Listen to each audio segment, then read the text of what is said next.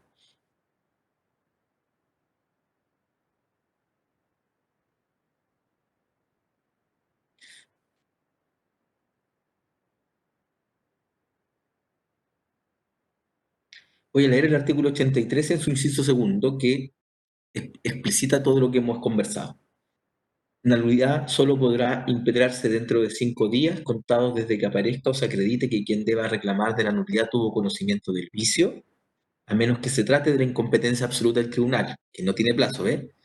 La parte que ha originado el vicio o ha concurrido a su materialización o que lo ha convalidado tácita o expresamente, no podrá demandar la nulidad. Muy bien. Y vamos en esta lámina no está así, pero es lo que denominamos en el inciso final del artículo 83, lo que se llama el efecto extensivo de la nulidad. El efecto extensivo de la nulidad. Primero, como primera cosa, la declaración de nulidad de un acto no importa la nulidad de todo lo habrá en el proceso, pero sí importa la nulidad de todo aquello que sea necesaria consecuencia del acto nulo. Esto es lo que se llama el efecto extensivo de la nulidad. Yo así lo pregunto y traten de anotarlo en algún lado porque no está en la lámina. El efecto extensivo de la nulidad.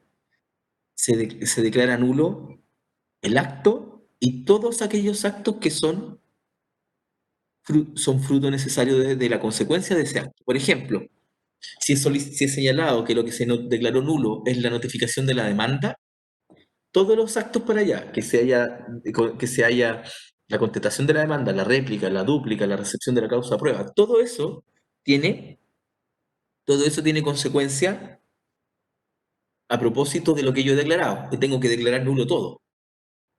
Se llama efecto extensivo de la nulidad y debe declararse nulo no solo el acto viciado, sino todo aquello que sea necesaria consecuencia de este acto viciado.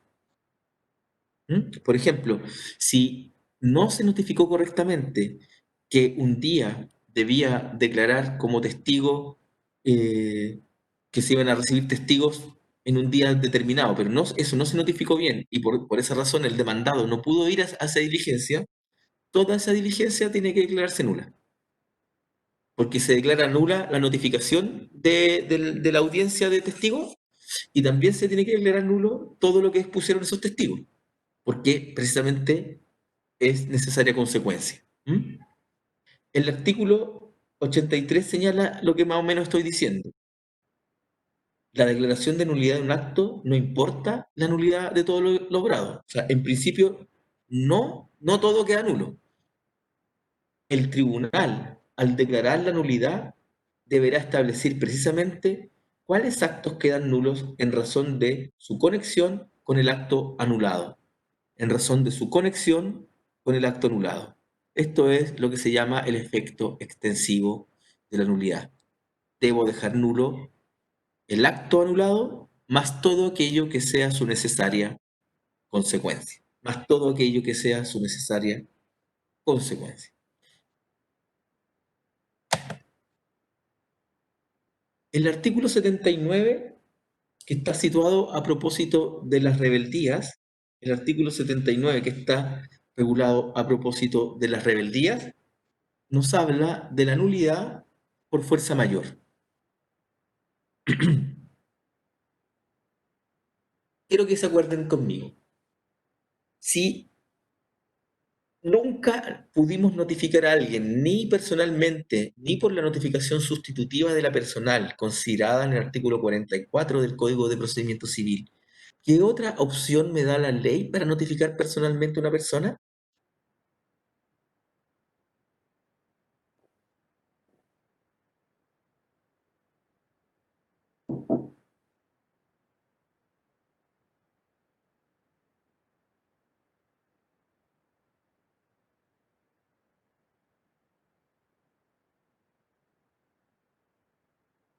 ¿Puede repetir, profesor, la pregunta? Sí, ¿se acuerdan que la primera notificación al demandado es personal? ¿Verdad? La primera notificación al demandado es personal. Entonces, supongamos que la primera gestión es la presentación de la demanda y lo primero que hay que notificarle al demandado es la presentación de la demanda. ¿Cómo tengo que notificar eso? Personalmente. Si no puede ser personalmente, tiene que ser bajo el artículo 44. Pero eso me exige certificar que el demandado está en el lugar del juicio y que ha sido buscado en 2 horas y días hábiles distintos, ¿se acuerdan? ¿Qué otra opción me da la ley para notificar personalmente al imputado, al demandado?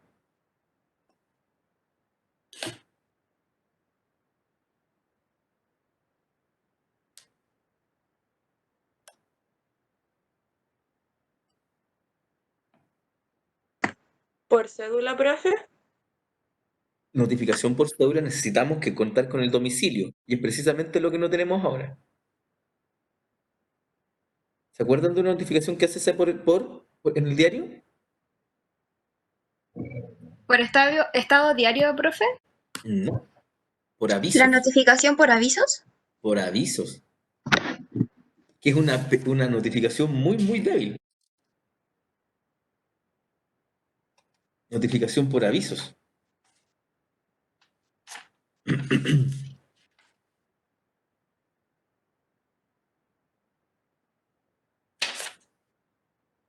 Artículo 54. Cuando haya de notificarse personalmente o por cédula a personas cuya individualidad o residencia sea difícil determinar, o que por su número dificulten considerablemente la práctica de esta diligencia, podrá hacerse la notificación por medio de avisos publicados, bla, bla, bla. ¿Se acuerdan? Artículo 54. Entonces puede pasar que una persona nunca se haya enterado personalmente de que hay un juicio contra ella. Y ya vimos lo que pasa, ¿no? Se notifican por aviso y no tienes idea. Puedes no enterarte. Entonces, el artículo 79 le da una salida a aquel litigante que de pronto se encuentra con que está metido en un juicio al cual lo han notificado por aviso. Artículo 79. Y probablemente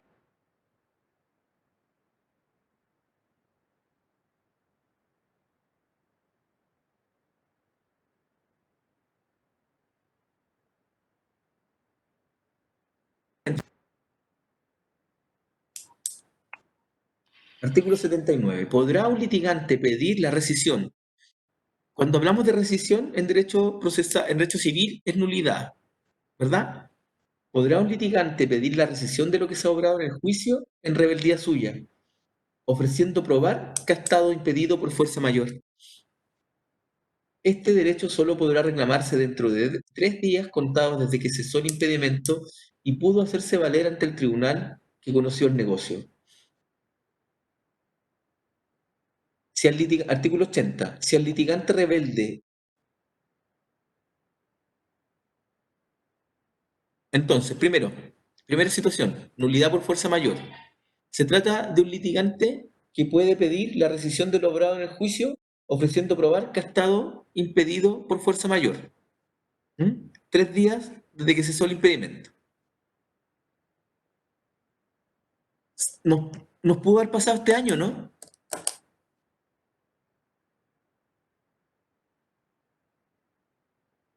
¿Nos pudo haber pasado este año?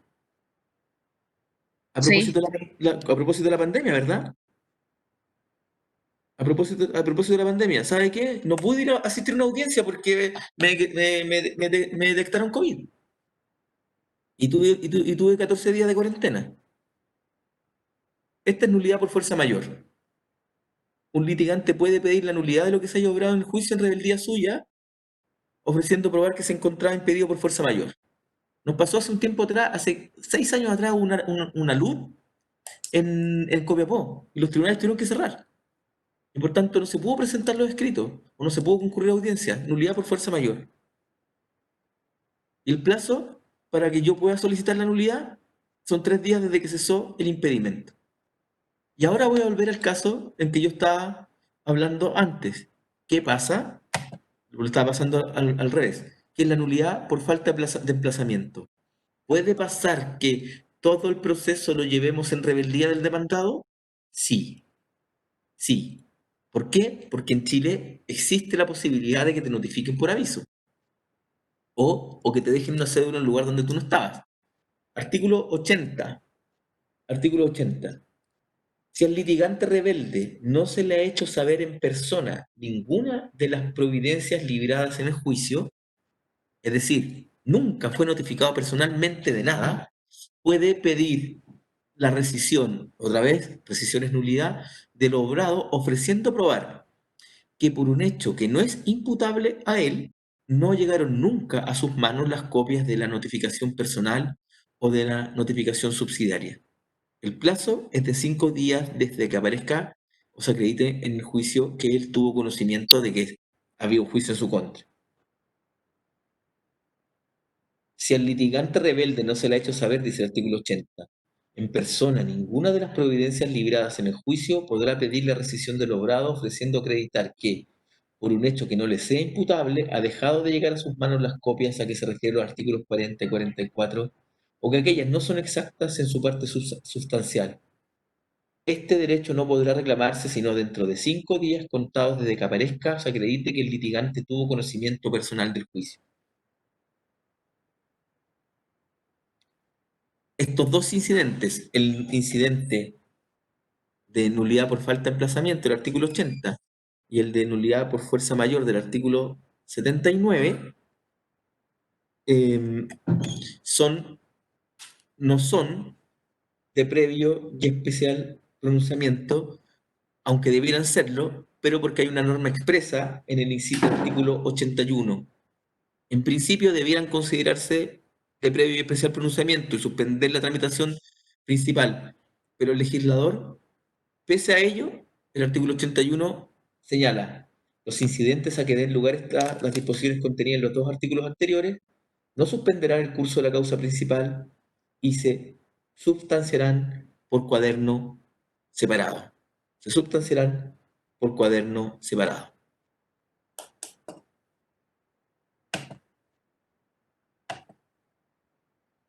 Y con esto terminamos la primera unidad de los incidentes. Voy a dejar de compartir pantalla.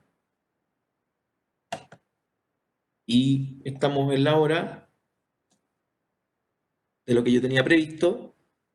¿Hay alguien que quiera hacer alguna pregunta?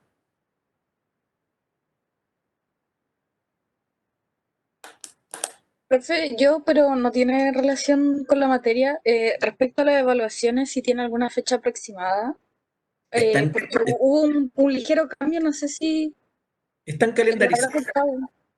ya están calendarizadas ya. Había una para octubre, ¿cierto? En la primera semana, ¿no? Voy a mirar. Por fin.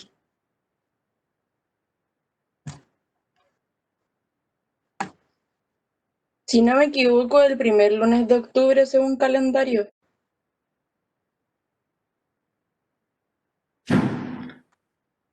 Ujú. Estoy abriendo porque Montserrat me mandó la... Y vamos a alcanzar a tener materia suficiente de aquí al primer lunes de octubre, porque la otra semana no tenemos clase en toda la semana. Sí, porque mire, ya tenemos, o sea, de esto ya hemos visto mucho. Tenemos la prueba del 5 de octubre Ah, ya, sí, es la fecha que tengo. y tenemos clase el 21, el 23, el 28 y el 30. 21, 23, 28 y 30.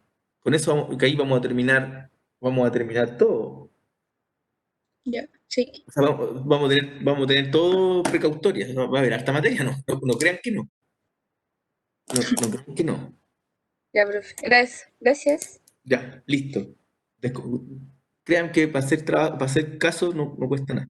Ya, les voy a hacer el primer caso entonces ante el viernes, ¿ya? Lo subo al Educandos y lo mando a la, mm, a la Monse. Ya. Entiendo que no hay más preguntas, dejo de grabar. Nos vemos el lunes, que estén muy bien. Con toda confianza pregunten las cosas que no entiendan. Para eso Por si acaso, profe, no nos vemos este lunes que viene, nos vemos el otro. Para que no se vaya a conectar solo. ¿No tenemos clase este lunes? No El tenemos clases ni lunes 14 no. ni miércoles, pues, profe, si son fiestas patrias. Ya, Se nos chiquillos, dio recesión desde el 14. nos vemos entonces el 21. Sí. Ya, Sí. no me extraña. Tómese vacaciones, profe. Sí, hace falta unas vacaciones, sí, es verdad. Ya, nos vemos el 21 entonces. Que esté muy bien, Sí, cuídense. nos vemos el 21. Chao, profe, que esté bien. Gracias. Que esté bien. Chao, profe. Chao, chao.